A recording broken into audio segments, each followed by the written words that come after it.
La palabra ahora al senador Adolfo Mendoza, senador de la Asamblea Legislativa Plurinacional y presidente de la Comisión de Constitución, Derechos Humanos, Legislación y Sistema Electoral del Senado. Es sociólogo, nacido en Cochabamba y cursó el doctorado en Ciencia Política en la Facultad Latinoamericana de Ciencias Sociales, acá en México. Fue asesor de las organizaciones sociales del Pacto de Unidad durante la Asamblea Constituyente Boliviana y tras el referéndum constitucional y convocatoria de nuevas elecciones, fue electo senador del Estado Plurinacional. Le doy la palabra. Gracias, estimada senadora. Un saludo, siempre una felicidad este tipo de dolor. Senadora Dolores Padierna, un saludo a nuestra estimada amiga y senadora Luz María Beristain, a nuestro diputado López, y a todos los que nos acompañan, a todas y todos. Yo quisiera partir de algo que me preocupa en la exposición de Hugo Moldis. Él califica a la revolución boliviana. Quien califica a la revolución boliviana la mata. Las revoluciones no se califican. Las revoluciones, en tanto proceso, se mueren a partir de una calificación. Si es una revolución política y no social,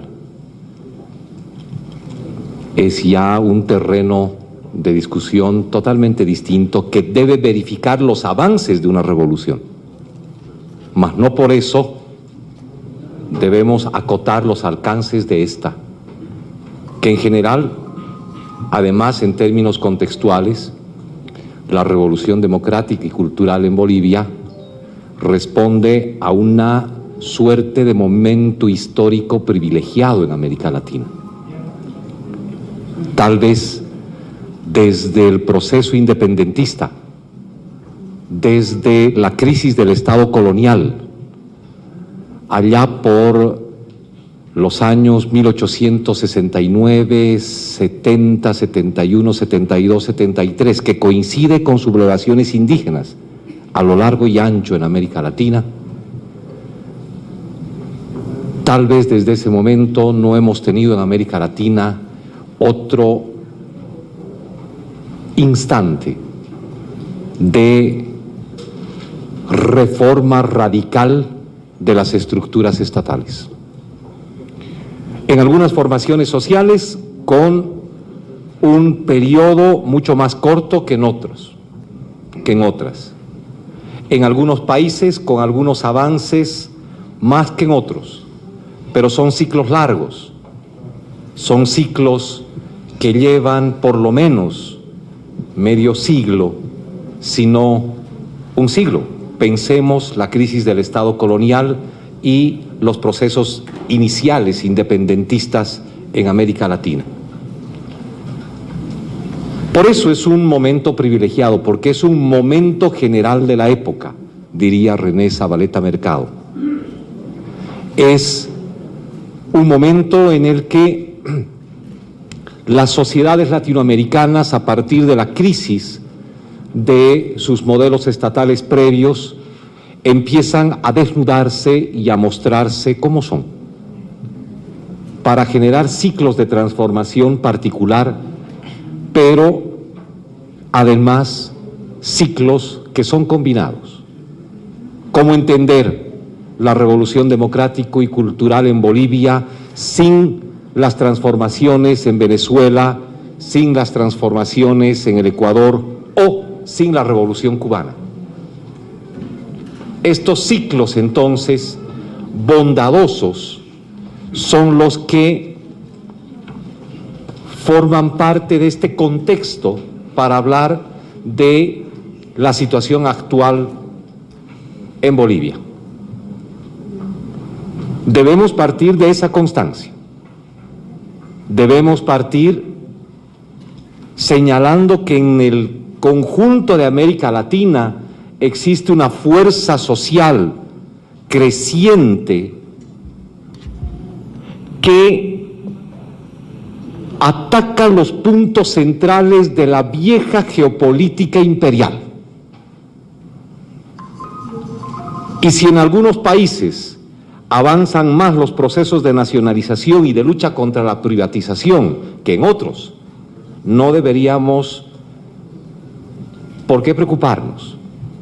Son ciclos largos, son ciclos finalmente en los que se condensa una transformación. Por eso no es posible hablar solamente de un proceso revolucionario en Bolivia, sino un proceso revolucionario en la patria grande.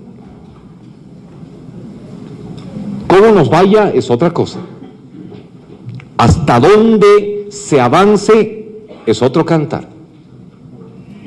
Pero lo evidente es que vivimos un momento privilegiado de transformación en América Latina.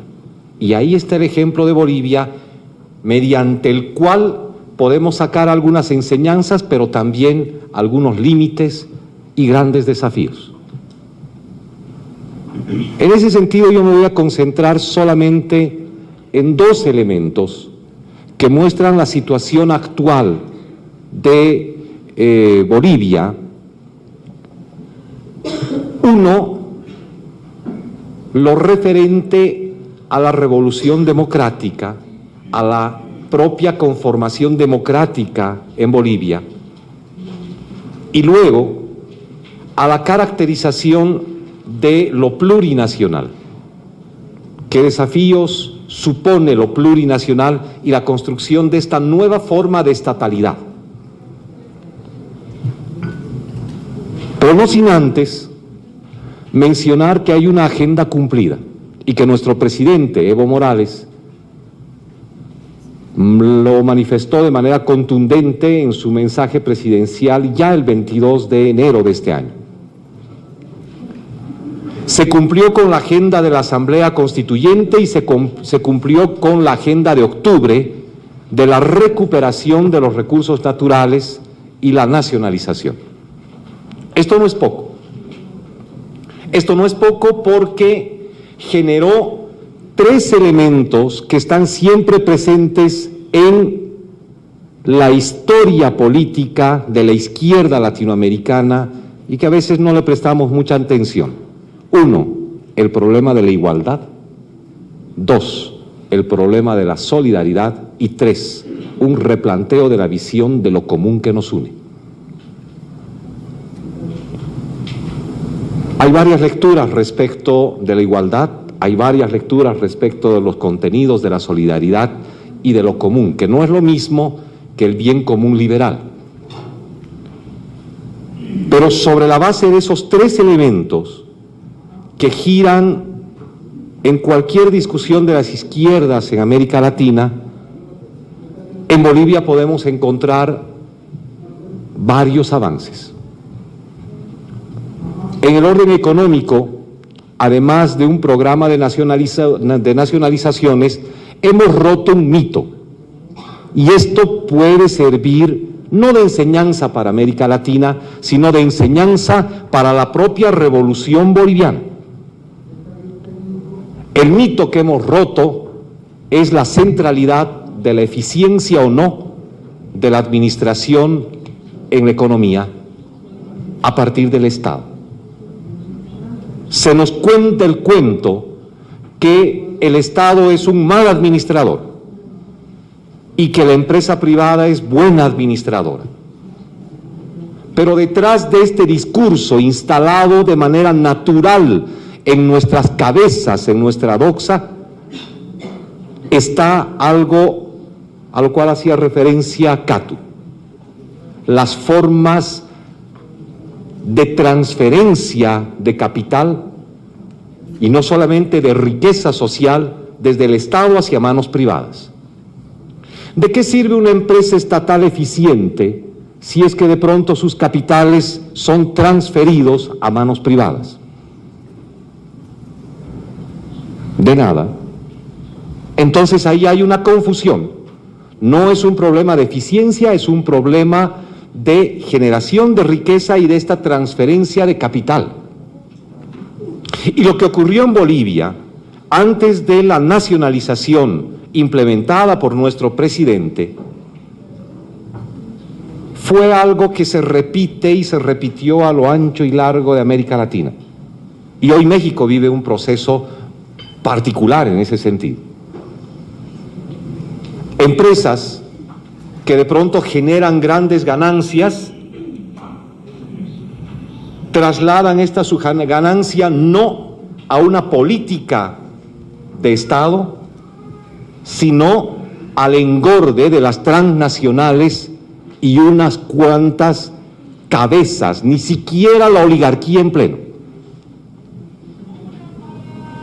Por tanto, lo fundamental para entender la crítica de la privatización no está en la eficiencia o ineficiencia de la administración, sino en la transferencia de capital. En Bolivia tenemos un ejemplo magnífico de este asunto. Existía, allá por los años 90, una línea aérea bandera. Marta, Coco, se acordarán, Marcos, de la línea bandera boliviana, el Lloyd Aéreo Boliviano, con un sentido de identidad impresionante, más que el fútbol, más que otras cosas. Era una empresa con ganancias. Se le acusó de no ser eficiente y se la privatizó. El resultado de la privatización fue la quiebra de esa empresa. Y los señores que privatizaron el Lloyd Aéreo Boliviano, nada más estoy poniendo un ejemplo, ahora son los que participan de la oposición en Bolivia. Por tanto, es una tendencia presente. El despotismo de la democracia liberal sigue ahí. Pero además, sus socios viven en Miami y en otros países gozando de las ganancias de esa empresa. Tomaron al Estado como una fuente de acumulación originaria de capital. Entonces, esto sirve para la experiencia boliviana, porque en el programa de nacionalizaciones debemos impedir de manera radical que de pronto existan castas que, aprovechándose del poder, generen un nuevo ciclo que devenga luego en una privatización de las ganancias generadas por las empresas nacionalizadas. Por tanto, ya no se trata de la misma visión de nacionalización que tenía Bolivia o América Latina en la década de los 50 y 60.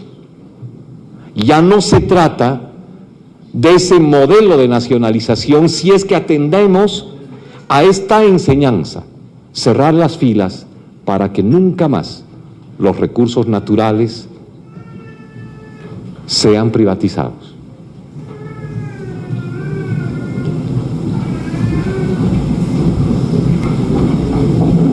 Yo creo que este tipo de ejemplos nos ayudan a entender la vitalidad del proceso boliviano como algo distinto de la época nacional populista en América Latina, distinta de esa conformación que le llamábamos Estados-nación en América Latina. Y al mismo tiempo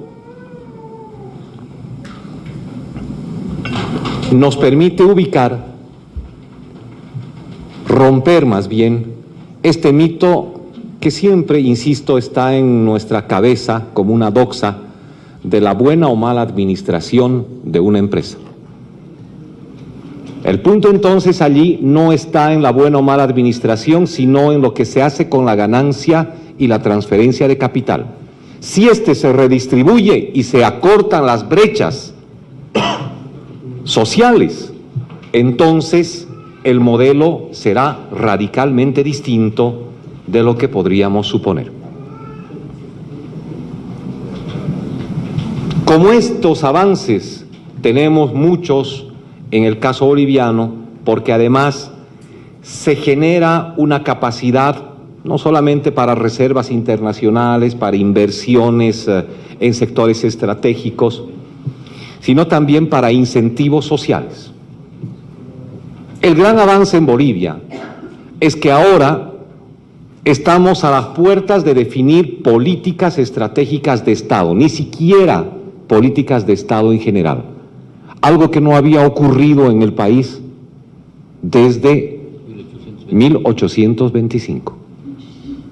De ahí es que tiene sentido la agenda patriótica, la agenda que mira hasta el 2025, y de ahí la vitalidad de la propuesta de nuestro presidente de la agenda de la patria grande. Pensar en políticas estratégicas de Estado. Pero bueno,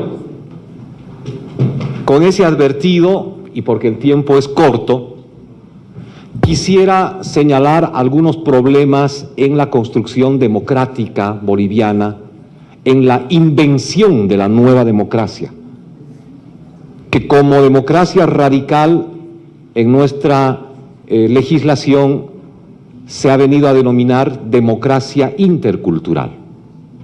En tanto, no solamente participan mecanismos de democracia representativa liberal, sino también democracia participativa y democracia comunitaria. Pero la democracia intercultural no es la suma de estas tres formas de ejercicio de la democracia. Esta profundización de la democracia tiene dos problemas. Primero, la propia invención democrática. No hay un plan, no hay un modelo, no hay un libreto escrito. La democracia intercultural boliviana se está reinventando cada día y ese también es un límite.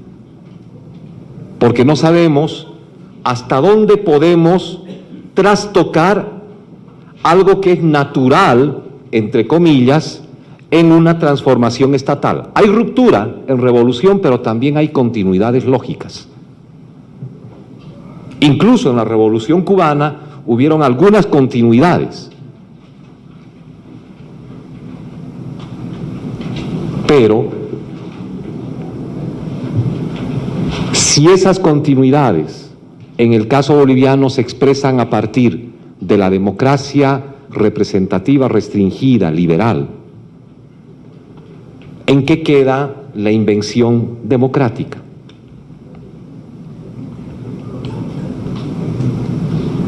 Y ahí es cuando tenemos un otro límite, el límite de la propia continuidad.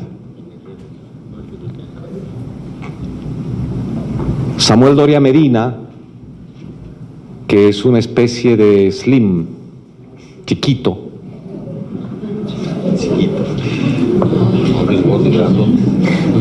fue un ministro de un gobierno neoliberal en Bolivia entre 1989 y 1993. Participó de reformas a la legislación boliviana, aprobó la ley de privatización y luego, cuando salió del gobierno, se hizo de 2 fábricas cementeras, entre otras.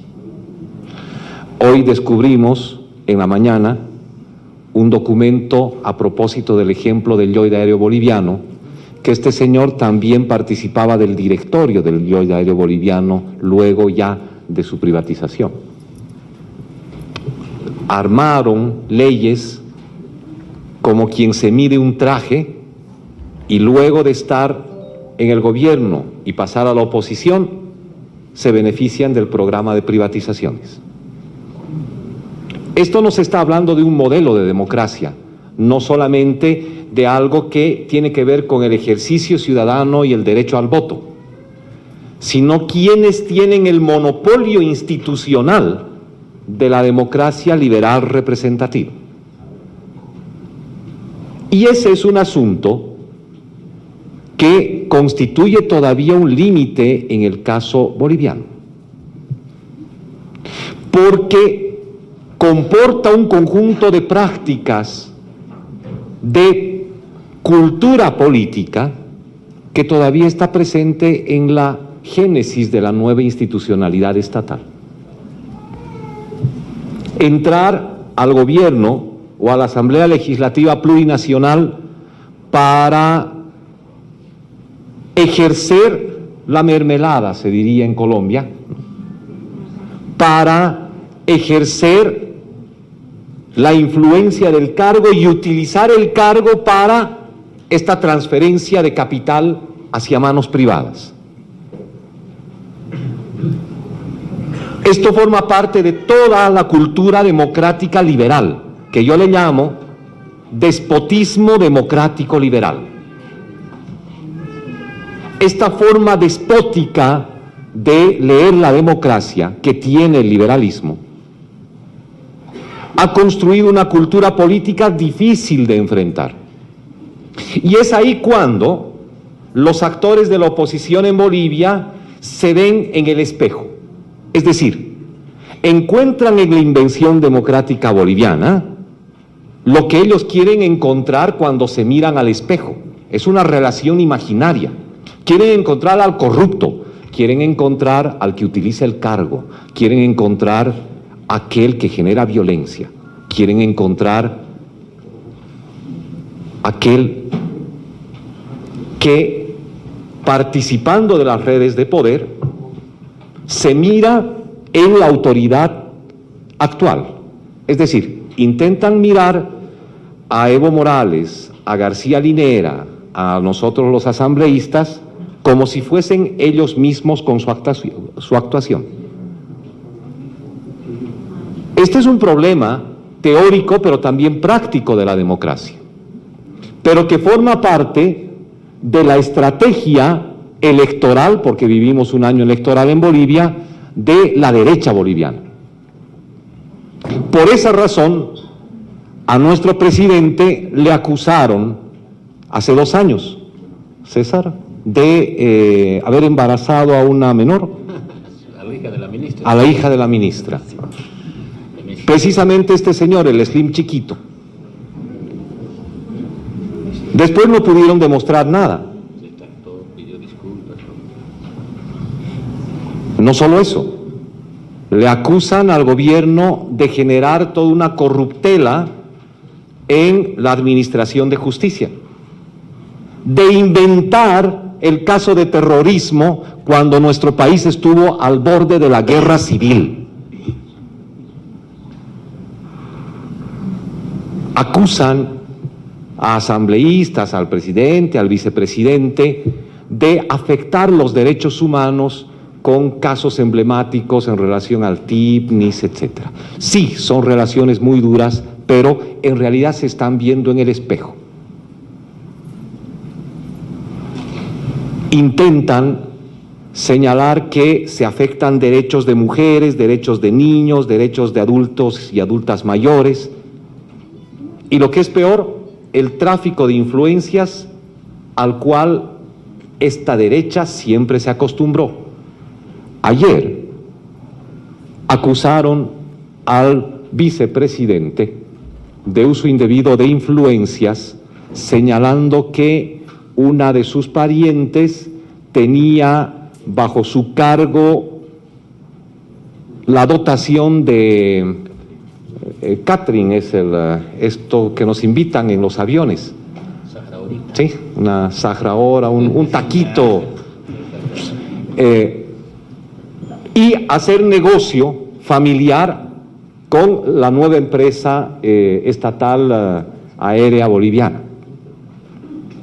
Pero además le acusan al hermano de nuestro vicepresidente de tener cuentas bancarias en no sé qué parte del planeta y que esto tiene que ver con el tema del terrorismo, etc.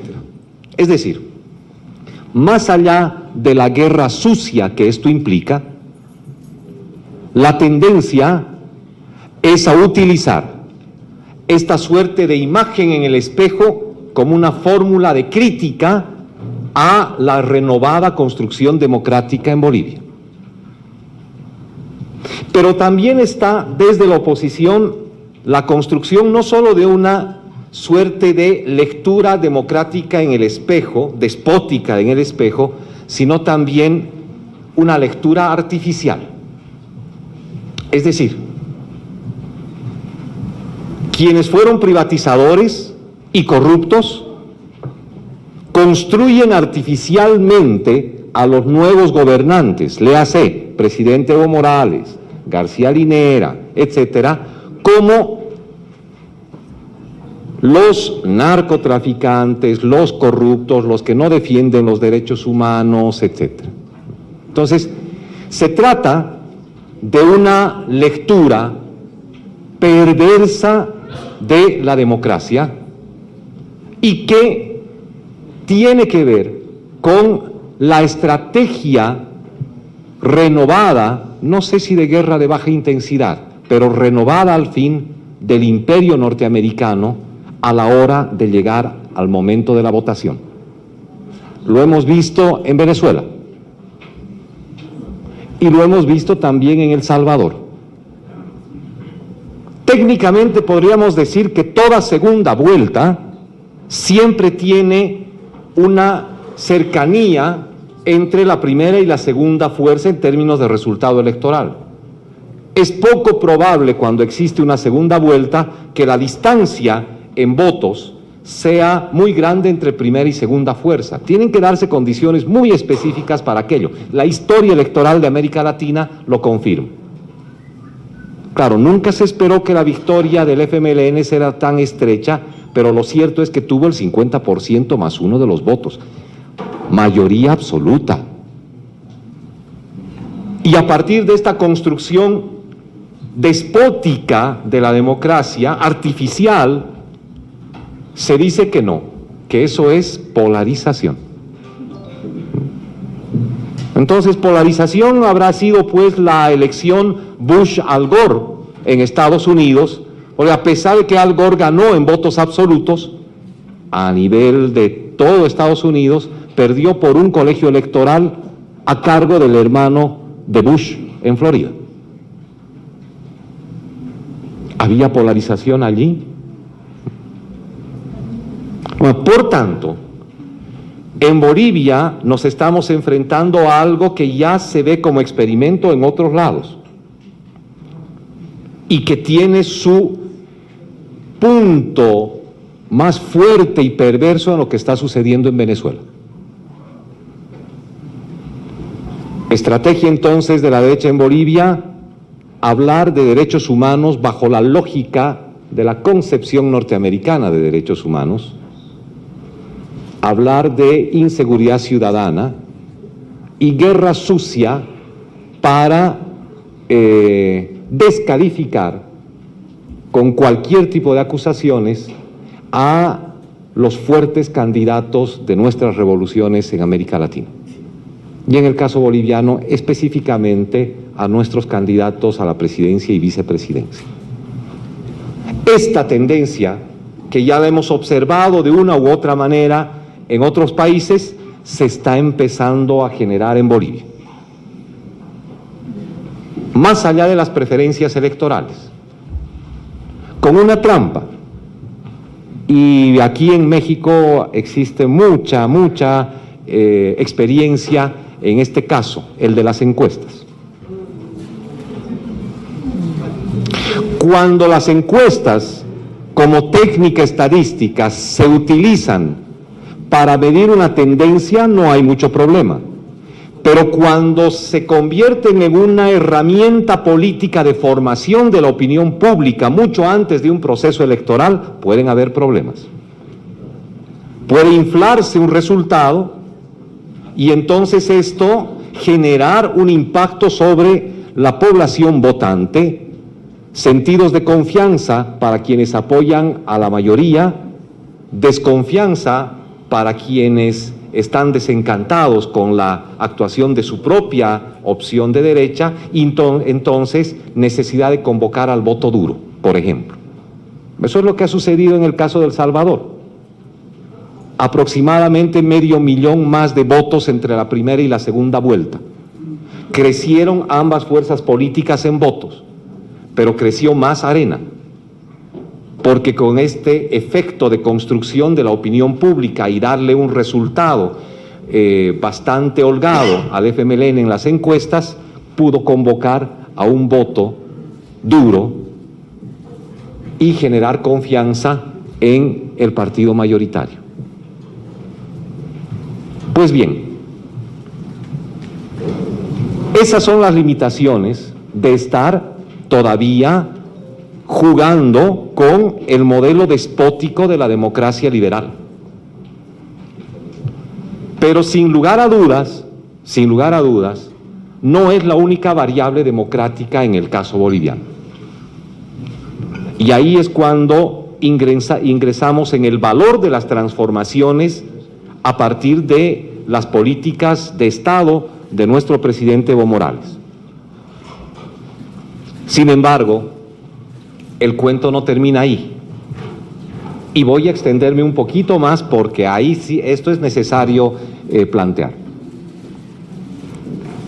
Tenemos la impresión en América Latina, así como la que dijo Hugo hace un momento, de que el Estado plurinacional es un asunto de indígenas. Y no es así. La construcción de un Estado plurinacional sí tiene como vanguardia al movimiento indígena en Bolivia. Pero es lo indígena que le propone al conjunto una nueva forma de entender las relaciones entre Estado y sociedad. Es un particular con pretensión de universalidad, lo mismo que hace la burguesía con la democracia liberal representativa. Es una fórmula particular que interpela al conjunto. Por tanto, queda claro, sí, que la vanguardia en la construcción del Estado plurinacional en Bolivia es el movimiento indígena originario campesino. Más, el Estado plurinacional no se reduce al reconocimiento de naciones y pueblos indígenas. El Estado plurinacional en realidad implica hablar de lo nacional plural. El Estado plurinacional entonces enfrenta a los siguientes fantasmas ahora. Como recuerdo del pasado, pero también como relaciones sociales vivas, porque el Estado es una relación social, al Estado burgués capitalista, al Estado colonial, al Estado patriarcal y confesional. Y en esos terrenos de construcción de lo plurinacional, lo nacional plural, hay tendencias conservadoras muy preocupantes. Por ejemplo, en el caso de el Estado confesional como memoria histórica en Bolivia, el referente de lo plurinacional en ese terreno es el Estado laico, que se opone al Estado confesional. Aprovechando la característica de este Estado laico en construcción, la Iglesia se atrevió, en vez de estar persiguiendo a unos cuantos curas que cometen fechorías con menores, a proponer al gobierno que se deje de distribuir la píldora del día siguiente, con la opinión de que esa es una píldora abortiva y no anticonceptiva, jugando con la información de una manera descarada. Nosotros hemos propuesto que vayan nomás a hablar con el Papa Francisco, porque él les va a dar algunas enseñanzas de moral, y que se vayan a confesar por mentirosos. Pero bueno, lanzan ese elemento luego que el Tribunal Constitucional de Bolivia determinó, en actitud desde mi punto de vista conservadora, dejar de lado la despenalización del aborto en Bolivia.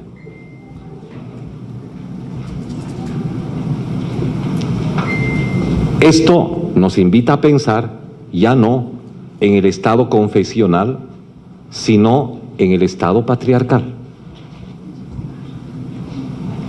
Por tanto, la variable de género en la construcción del Estado plurinacional se enfrenta a una actitud conservadora muy intensa. Por suerte, como todo gira en torno a las relaciones de fuerza, nuestra delegación boliviana en la Comisión sobre la Condición Jurídica y Social de la Mujer hace poco en Nueva York planteó que este tema tiene que trabajarse en el G77 y que no puede haber propuesta renovada del G77 si es que no incluye la perspectiva de género. Es decir, a lo que me voy es que en tanto el Estado psico como campo de relaciones de fuerza, el Estado plurinacional en Bolivia cuenta ahora con una serie de dispositivos conservadores que son muy duros de enfrentar. En estos terrenos de lo plurinacional, lo confesional en relación con lo laico, lo patriarcal en relación con una propuesta de despatriarcalización, lo colonial en relación con la propuesta de descolonización y por supuesto también en torno a la variable de Estado capitalista versus economía plural. Bueno, ahí estamos. Sin embargo, no podríamos concluir sin señalar para el cierre lo siguiente. Una revolución como la boliviana y como cualquier otra es un aprendizaje diario y las batallas se las da cada día. Las tendencias conservadoras siempre van a existir y mucho más cuando éstas forman parte de una cultura política muy arraigada. Habría que deformar esta vieja ya referencia de Bertolt Brecht, que la cita Silvio Rodríguez en una de sus canciones. Hay hombres que luchan un día y son buenos. Bueno, y después termina señalando, hay los que luchan toda la vida, esos son los imprescindibles. Los imprescindibles son las mujeres y hombres que luchan cada día. Esa es la enseñanza en el caso boliviano. La transformación del Estado no puede emerger solamente del propio Estado si es que no hay una movilización social y política intensa. Difícilmente estas tendencias conservadoras que perviven en el terreno de la sociedad civil van a poder variar en términos de relación de poder.